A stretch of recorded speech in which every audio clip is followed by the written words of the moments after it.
नमस्कार. आवाज जनतेचा विशेष. आज आपण स्थानिक समस्यांवर बोलणार आहोत. कुठे नेऊन ठेवला येवला माझा? गुन्हेगारी, अवैध धंदे आणि ढासळती कायदा सुव्यवस्थेची नेमकी सुव्यवस्था, यात नेमकं चाललंय तरी काय? नमस्कार, मी सुनील गायकवाड. आपण पाहत आहात आवाज जनतेचा, गल्ली ते दिल्ली, जनतेच्या प्रश्नावर थेट आणि निर्भीड आवाज. मित्रांनो, आज मी कोणत्याही पक्षावर बोलणार नाही, कोणत्या नेत्यांवर टीका करणार नाही, कोणाच्या बाजूने किंवा कोणाच्या विरोधात भूमिका घेणार नाही. आज मी बोलणार आहे आपल्या येवल्याबद्दल. हो, आपला येवला. त्या येवल्याबद्दल ज्याने महाराष्ट्रासह 7 समुद्र पार पैठणीची ओळख पोहोचवली, संतांची परंपरा दिली, व्यापार दिला, शिक्षण दिलं, परंपरा दिली, संस्कार दिले आणि सर्वात महत्त्वाचं म्हणजे माणुसकी दिली. पण आज एक प्रश्न मनाला अस्वस्थ करतो. कुठे नेऊन ठेवला येवला माझा? येवला बदलतोय की बिघडतोय? मित्रांनो, शहरं वाढतात, लोकसंख्या वाढते, व्यवसाय वाढतो, वाहने वाढतात आणि त्यासोबत काही समस्या देखील वाढतात.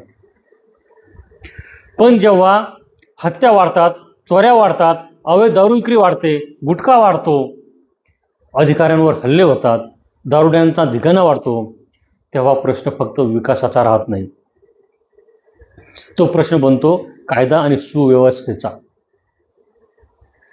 आज सामान्य माणूस विचारतोय, माझं कुटुंब सुरक्षित आहे का?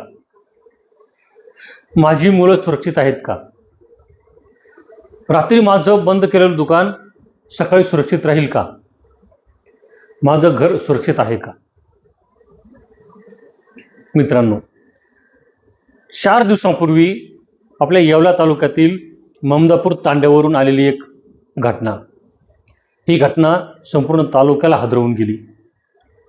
जुन्या वादातून 22 वर्षाच्या तरुणाची 16 जणांच्या टोळक्याने निघून हत्या केली. तेही कुठे? उपजिल्हा रुग्णालयासमोर, त्याच्या गेटवर. कल्पना करा, रुग्णालयासारख्या सार्वजनिक ठिकाणी लोकांच्या उपस्थितीत एखाद्या तरुणाचा जीव घेतला जातो. मग सामान्य नागरिकांच्या मनात भीती निर्माण होणार नाही तर काय होणार? या घटनेने फक्त एका कुटुंबाचा मुलगा गेला नाही, तर तो संपूर्ण समाज मन हादरवून गेला. मित्रांनो, यापेक्षाही गंभीर बाब कोणती? तर या घटनेनंतर काही तासातच पोलीस ठाण्यापासून हाकेच्या अंतरावर असलेल्या औषध विक्रीच्या दुकानांमध्ये चोरी झाली. आता सामान्य माणूस काय विचार करणार? तो विचारणार नाही का गुन्हेगाराचा धाक कमी झाला आहे का? पोलिसांचा गुन्हेगारांवरील धाक कमी आहे का? त्यांना कायद्याची काहीच भीती राहिली नाही का? रात्री दुकान बंद करून जाणारा व्यापारी सुरक्षित आहे का? हे प्रश्न तर सामान्य येवलेकर विचारणारच. आता आणखी एक घटना पहा. काही दिवसांपूर्वी तालुक्यातील एका छोट्या गावात अवैध मुरुम उत्खननावर कारवाई करण्यासाठी गेलेल्या निवासी नायब तहसीलदारावर हल्ला झाला. जरा विचार करा, शासकीय अधिकारी सुरक्षित नसतील तर सामान्य माणसांचं काय? बरं, हे अधिकारी सुट्टीच्या दिवशी कारवाई करण्यासाठी काय गेले असतील? तालुक्यातील अनेक गावात खडी क्रशर सुरू आहेत. त्यातील किती खडी क्रशर नियमानुसार चालतात? त्यांच्यावर कारवाई होते का? त्याचप्रमाणे 38 गाव प्रादेशिक पाणी पुरवठा योजना, या योजनेच्या तलावाचा डोंगरा एवढा मुरुम, त्या मुरुमाचा साठा गेला कुठे? त्याची विक्री झाली का? त्याचा किती कोटी रुपयांचा महसूल शासकीय तिजोरीत जमा झाला? हा प्रश्न प्रशासनाने स्वतःला विचारायला हवा. मित्रांनो, सूर्योदयापूर्वी म्हणजे पहाटे सूर्योदयापूर्वी विशिष्ट वाहनाने दारूचे खोके अवैध विक्री करणाऱ्यांपर्यंत गावोगाव पोहोच होतात आणि दिवसभर अवैध विक्री सुरू होते. येवल्यातील गावागावात ही चर्चा आहे की पहाटेच दारू पोहोच होते. मग तरी ही सर्रास विक्री सुरू असते, 12ही महिने ही विक्री सुरू असते आणि विना अडथळा सुरू असते. काही गावात सार्वजनिक ठिकाणी दारू पिण्याचे प्रकार होतात. सार्वजनिक ठिकाणी म्हणजे शाळा महाविद्यालयाचं पटांगण असेल, शासकीय कार्यालयाचं पटांगण असेल, शासकीय इमारतीचा ओटा असेल, शाळांचा ओटा असेल, अशा ठिकाणी हे तळीराम येतात. चकना, पाण्याच्या बाटल्या, दारूच्या बाटल्या घेऊन तिथे येतात. तिथे त्यांची ताण भागवतात आणि ते तिथंच अस्ताव्यस्त फेकून निघून जातात. जर हे खरं असेल तरी अत्यंत गंभीर बाब आहे. कारण दारूचा प्रश्न फक्त दारूचा नसतो, त्याच्याशी जोडलेले असतात भांडणं, मारामाऱ्या, घरगुती हिंसाचार, अपघात आणि गुन्हेगारी. मग प्रश्न असा निर्माण होतो की राज्य उत्पादन शुल्क विभाग लाखो रुपयांची दारू पकडतो, मोठमोठ्या कारवाया होतात. मग गावोगाव पोहोचणारी दारू येते कुठून? तिला संरक्षण कोण देतं? तिचं जाळं कोण चालवतं? आणि सर्वात महत्त्वाचं, ती थांबत का नाही? हा प्रश्न फक्त प्रशासनाला नाही तर समाजाला हे विचारावं लागेल. ही समस्या गुटख्याचीही आहे. गुटखा बंद आहे, कायद्याने बंद आहे, पण वास्तव काय आहे? कोणत्याही गावात जा, टपरीवर जा, किराणा दुकानात जा, अनेक ठिकाणी गुटखा सहज मिळतो. काही दिवसांपूर्वी येवल्यात 1.5 लाखांचा गुटखा पकडला गेला. पण प्रश्न आहे, जो पकडला गेला तेवढाच होता का? गुटख्याचा साठा जेवढा पकडला गेला तेवढाच होता की त्याच्या कितीतरी पट अजून बाजारात फिरतोय? अजून एक गंभीर समस्या येवल्याची. येवला शहर आणि परिसरात जे अवैध व्यवसाय सुरू आहेत त्या समस्येवर आपण आज बोललंच पाहिजे. ही समस्या आहे की हॉटेल, लॉज आणि खाजगी ठिकाणी चालणाऱ्या अवैध व्यवसायाची. यावर उघडपणे मी आताच बोलत नाही.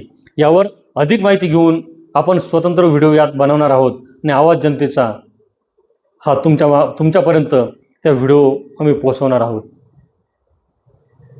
या सर्वांचा सर्वात मोठा फटका कोणाला बसत असेल तर आज आपल्या तरुण पिढीला. आज अनेक पालक चिंतित आहेत. मुलांना मोबाईलचं व्यसन, गुटख्याचं व्यसन आणि घरातून पळून जाऊन लग्न करणाऱ्या मुली आणि त्यातून निर्माण होणारे गुन्हे, हे जर आज आपण थांबवलं नाही तर उद्याची पिढी आपल्याला माफ करणार नाही. मित्रांनो, रात्री उशिरा शहरात फेरफटका मारा.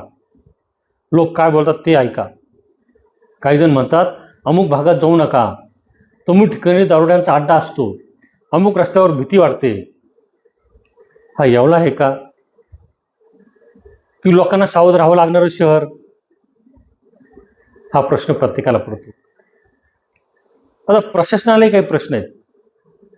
मित्रांनो, आज प्रश्न फक्त पोलिसांवर नाही, सर्व यंत्रणांवर प्रश्न आहे. फक्त पोलिसांचा प्रश्न नाही, सर्व शासकीय यंत्रणा ज्या असतील त्या सर्वांना हा प्रश्न आहे. त्यात पोलीस असेल, महसूल असेल, उत्पादन शुल्क असेल, स्थानिक प्रशासन असेल, ग्रामपंचायती असेल, नगरपालिका असेल आणि आपण स्वतः सर्वांनी आत्मपरीक्षण करण्याची वेळ आली आहे. सगळा दोष प्रशासनालाच देता येणार नाही. समाजाला ही जबाबदारी घ्यावीच लागेल. आपल्या गावात अवैध धंदा सुरू असेल आणि आपण गप्प बसणार असू तर दोष कोणाचा? हा दोष गुन्हेगारांचा की आपल्या मौनाचा? आपण नेमकं काय गमावत आहोत? मित्रांनो, येवला फक्त एक शहर नाही, ही ओळख आहे पैठणीची, संस्कृतीची, व्यापाराची, शिक्षणाची. आणि जर गुन्हेगारीची ओळख निर्माण झाली तर नुकसान फक्त प्रशासनाचं होणार नाही, नुकसान संपूर्ण येवल्याचं होणार आहे. आणि यावर उपाय ही आहे. यावर कडक कारवाई व्हावी, सातत्यपूर्ण कारवाई हवी, गुन्हेगारांवर प्रतिबंधात्मक कारवाई हवी, अवैध दारू विरोधी मोहीम कडक हवी, गुटखा विक्रेत्यांवर कडक कारवाई हवी, संवेदनशील भागात पोलिसांची उपस्थिती वाढली पाहिजे, CCTV नेटवर्क मजबूत झाले पाहिजे. नागरिक आणि प्रशासन यांच्यात विश्वास निर्माण झाला पाहिजे. मित्रांनो, आज मी कोणावर आरोप करत नाहीये, कोणाला दोषी देत नाही, पण प्रश्न विचारतोय. कारण प्रश्न विचारणं हे पत्रकारांचं कर्तव्य आहे आणि उत्तर देणं हे व्यवस्थेचं कर्तव्य आहे. आज प्रत्येक येवलेकराच्या मनात एकच प्रश्न आहे, कुठे नेऊन ठेवला येवला माझा? आणि त्याहूनही मोठा प्रश्न, आपण मिळून तो पुन्हा सुरक्षित, शांत आणि संस्कारी येवला बनवणार आहोत का? तुमच्या भागात काय स्थिती आहे? तुम्हाला काय वाटतं? कमेंटमध्ये नक्की सांगा. आजचा व्हिडिओ आपल्याला आवडला असल्यास लाईक करा, शेअर करा आणि आमचा चॅनल सबस्क्राईब करायला विसरू नका. मी सुनील गायकवाड. आपण पाहत होता आवाज जनतेचा, गल्ली ते दिल्ली, जनतेच्या प्रश्नावर थेट आणि निर्भीड आवाज. धन्यवाद.